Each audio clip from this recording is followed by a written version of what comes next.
Hello, welcome to Undisputed Boxing. We're here to talk review of Manny Pacquiao versus Ugas. Ugas wins unanimous decision. Is this going to be the end of the road for Manny Pacquiao, or is he just going to keep on going? Who knows? I'm here to talk about it with Rick. If you're new to the channel, please leave a comment, like, subscribe. Yeah, what did you we'll roll in some news into this video as well. At the end we've got quite a few updates that we need to sort of catch up on, but let's break down the fight. Rick, what did you make of it? Well, I've got my prediction wrong, so there goes yes. It's been a while since I got one right of you, I think. I was on a roll of one and that's gone.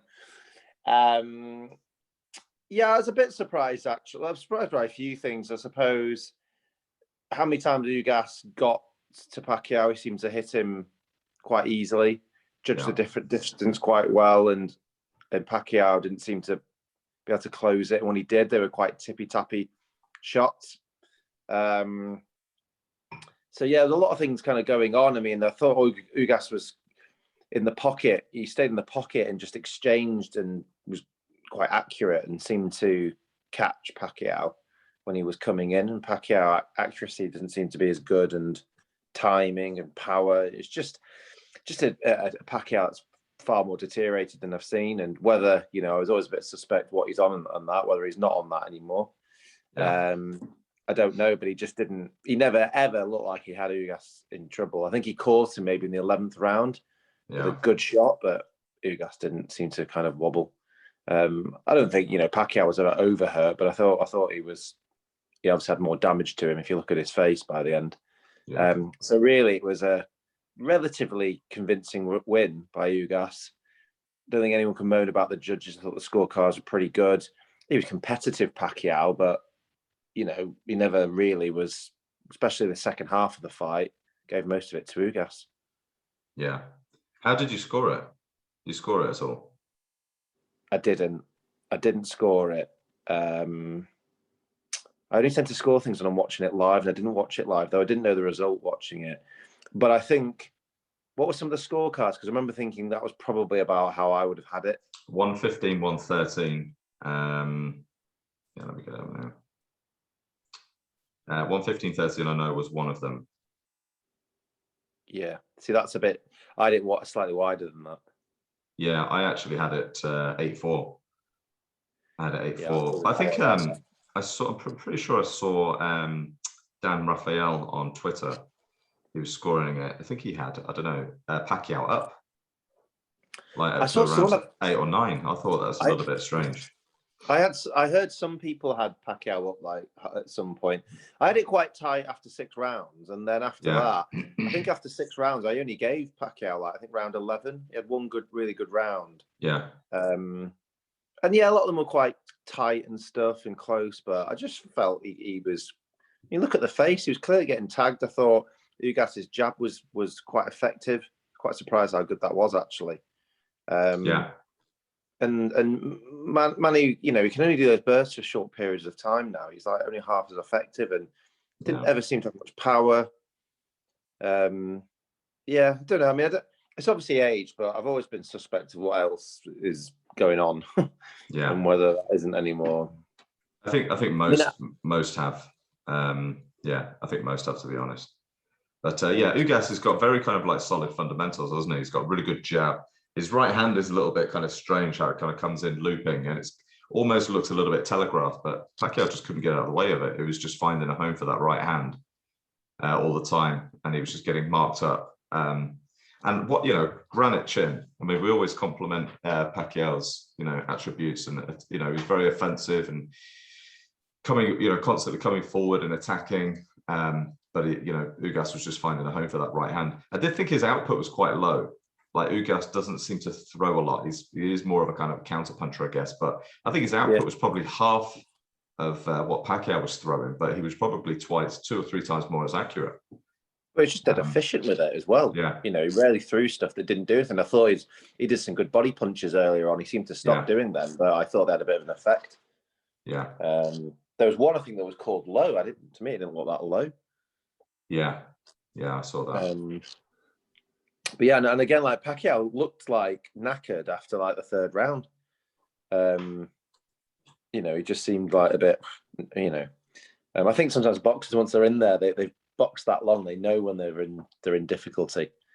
Yeah. He looked like a beaten man in the corner a lot of the times. But I mean, I hope he retires now.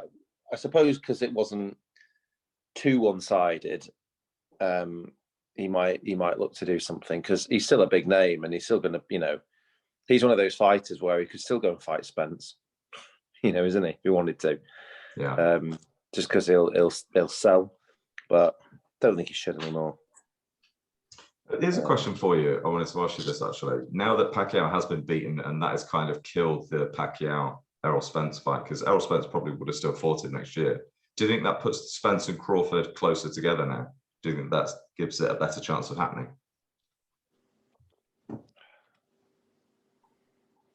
Not particularly. Not particularly. I think they'll find someone for Spence to fight. Ugas then, possibly. Say again. Probably fight Ugas next then. Yeah, Ugas. Spence fought Porter. Yeah. Yeah. Beat him. I think it was a split decision or a majority decision. Yeah. It was a tough fight. I see that being rerun more of a chance than, you know. There's just enough welterweights for them to keep him busy. Who's Thurman with? PBC. So that, you know, they've got so many fighters they can use. Yeah, a lot of the welterweights are with PBC. That's the problem. It's not the fight people would want to see. They'd always want to see the Crawford fight, but you know, you can't say you couldn't say, oh, Spence Thurman's not something you'd want to watch. Yeah. No, I guess not. What do you think for Manny Pacquiao does win it? Do you think he does retire? Obviously, I think most people would want him to retire, but do you think he'll fight on? Don't know. I think he's running for president. I get the feeling he might retire. I think he might be running for president. So I think next month he may announce his retirement from boxing and that he's going to run for president. So I don't think you can run for president and or become president and carry on boxing. And he's got to think of his health. He you know, he's boxed for years. He has got a granite chin, but he's you know, he's had some wars, and he's had some, like, you know, he's been laid out. Yeah, not many times though. How many times? Because I was trying to think of this. How many times has he actually been put down? I can't think of many people that have actually put him down. I know Marquez put him to sleep in their fourth fight together. There's a few fights before he became really famous where he you know, he didn't look very good and he got put down. If Eric Morales put him down. Yeah, even fights before that, he's fought some like real rubbish coming through the ranks and just, you know, it was just a scrawny thing. Yeah, well, he was carrying a couple of losses, I think, when he went, and then he went into like Barreras and Eric Morales, and it's a hell of a run, really, what he's had when you think about it. When you think of the people that he's fought, I mean, he's had three. Did he have three fights with Bradley? Or was it just two? And then four with Marquez. Yeah, Timothy Bradley. Two, I think. I think he only had three with Marquez. Did he have four with Marquez? No, he had four. He had four with Marquez. Yeah. I know. Yeah. Mental. But yeah, anyway, we finally got a big fight, so it's good to see Pacman in action. Next week we've obviously got the Jake Paul, Tyron Woodley. We could probably roll in some news. What news have we got from since last week? Did you see anything in the card? I mean, I didn't, but was there anything of note on there? There's a couple of the Victor Ortiz. I mentioned Victor Ortiz was fighting Robert Guerrero, but I just wasn't interested in watching that. You know, both have been inactive, just coming back for a bit of money is all I saw. I didn't. What was the result? I know it went to points, didn't it? I don't know. Yeah, I don't know. I just wasn't interested in it. I just wanted to see Pacquiao. That was all I wanted to see. Yeah. News. Things off my head. Andy Ruiz just had a knee op, so he's out now until December, probably early next year. Don't know if that opens up more opponents for Dillian White. Maybe that frees up Charles Martin because there was rumours they were fighting. still no news on the White subject, which me and you are keen to know, because that's if he fights on the back end of October at the O2, we're eyeing that one up, aren't we? Yeah, definitely. And Canelo Plant has been announced. I think that was just announced last week, wasn't it? For the 6th of November.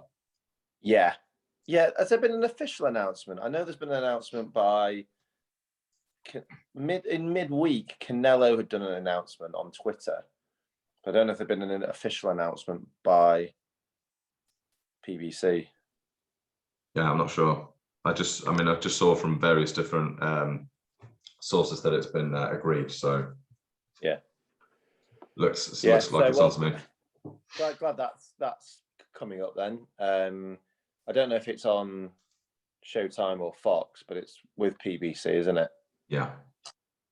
It's funny actually. I was watching some of the Boxing Voice, and good old Nez is like, his tongue is so far up PBC's arse. He's basically saying that Plant's the A side in that, and his theory is, well, who's the lead promoter, which fighters with the lead promoter. It's all because it's on the lead promoter's show that makes him the A side. It's like, well, whose name's probably going to appear first on the poster? Who's getting paid a lot more? Yeah, those are big things. Yeah, I mean, you get that even with like top kind of reporters and journalists. You can see some of them are very kind of frightened to kind of badmouth any kind of fighter or kind of look. Yeah, I mean, I won't name any names, but yeah, there's that, you get that everywhere.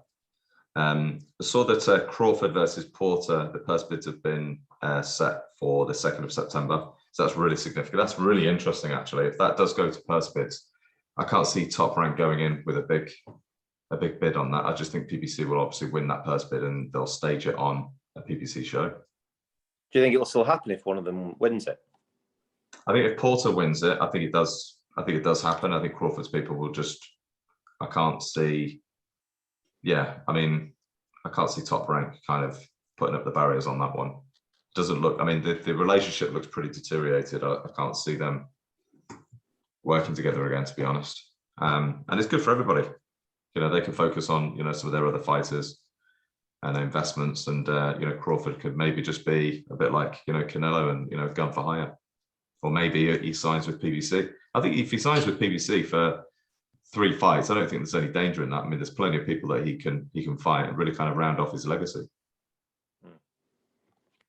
It's got to happen. I really, really do hope that does happen.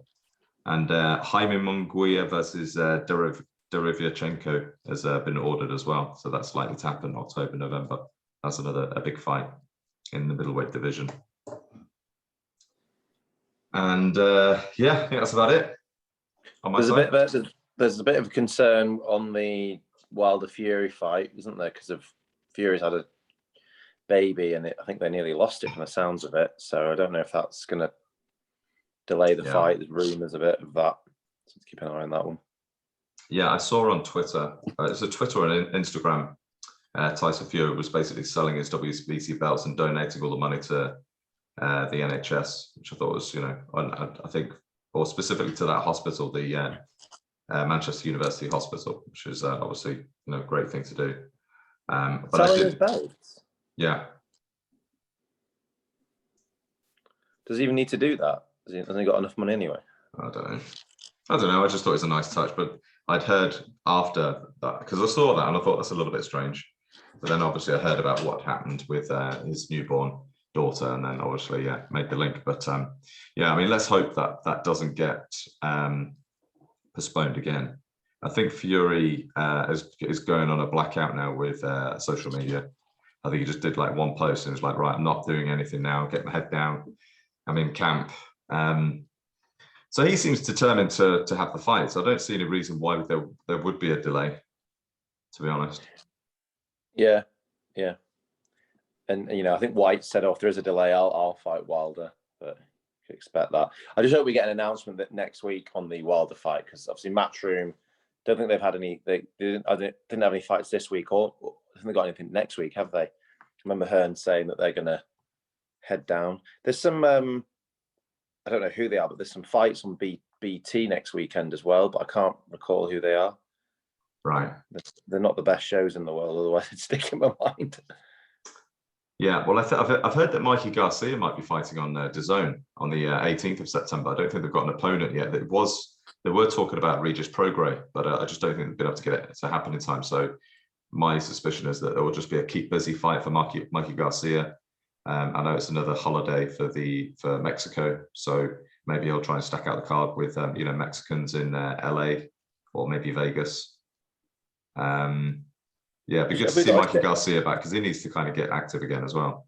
Have we seen a date for Yard again yet? 9th of October.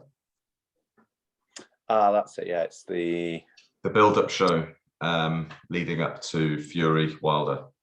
So it's on BT, but I don't know who he's fighting. Yeah. It's the same night. It's a clash with the Liverpool show, isn't it, with Matchroom? Yeah. Yeah, I'll most definitely be watching Liam Smith versus Anthony Fowler. It's a good competitive fight, that is. Yeah. All right. Is Callum Smith's meant to be coming back, isn't he? Is that on the AJ card as well?